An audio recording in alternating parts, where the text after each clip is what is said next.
കൊപ്പത്തിന് പൊൻതിളക്കമേകി 2 പതിറ്റാണ്ടിന്റെ പാരമ്പര്യവുമായി ഗ്രാൻഡ് അക്ഷര golden diamonds, Pattambi road, Koppam.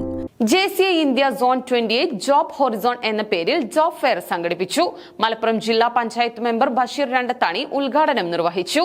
JCI India zone 28ന്റെയും പുത്തനത്താണി CPA കോളേജിന്റെയും ആഭിമുഖ്യത്തിൽ JCI Puthanathani chapter job horizon എന്ന പേരിൽ ജോബ് ഫെയർ സംഘടിപ്പിച്ചു. മലപ്പുറം ജില്ലാ പഞ്ചായത്ത് മെമ്പർ ബഷീർ രണ്ടത്താണി ഉദ്ഘാടനം നിർവഹിച്ചു. ലോകത്തിലെ ഏറ്റവും കൂടുതൽ തൊഴിൽ രഹിതര് അധിവസിക്കുന്ന രാജ്യമാണ് നമ്മുടെ ഇന്ത്യ.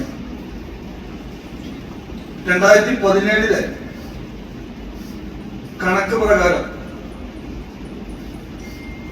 അൺഎംപ്ലോയ്മെന്റ് റേറ്റ് ഇന്ത്യയിൽ 11%. 2022 ആകുമ്പോഴേക്ക് അത് 17%. 2025 കണക്ക് ഇതുവരെ വന്നിട്ടില്ല. 140 കോടി ജനങ്ങളിൽ 40 കോടി ജനങ്ങളെ ജോലി ചെയ്യുന്നുള്ളൂ, അവർക്ക് തൊഴിലുള്ളൂ എന്നുള്ളതാണ്.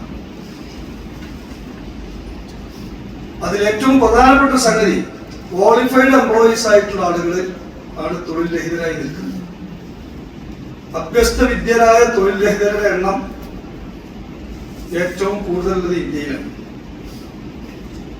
മുമ്പ് ഒരു ഗവൺമെന്റ് ജോലി എന്ന് പറഞ്ഞാൽ വളരെ സിമ്പിളായി കിട്ടിയൊരു സംഗതിയാണ്. ഇപ്പൊ അതൊക്കെ ഒരു സ്വപ്നം മാത്രമാണ്. അതുകൊണ്ടാണ് ഇപ്പൊ പുതിയ സ്റ്റാർട്ടപ്പുകൾക്ക് വേണ്ടിയാണ് ഗവൺമെന്റ് ഏറ്റവും കൂടുതൽ ശ്രദ്ധ ചെലുത്തുന്നത്. സോൺ ഡയറക്ടർ തസ്നി കമറുദ്ദീൻ അധ്യക്ഷത വഹിച്ചു. Zone president advocate Jamshad Kainikkara, vice president Shefeeq Vadakkan, chapter president doctor Hajara, CPA college administrator Ubaid master, Ameer Melpathur, Junaid Karthala എന്നിവർ പങ്കെടുത്ത് സംസാരിച്ചു.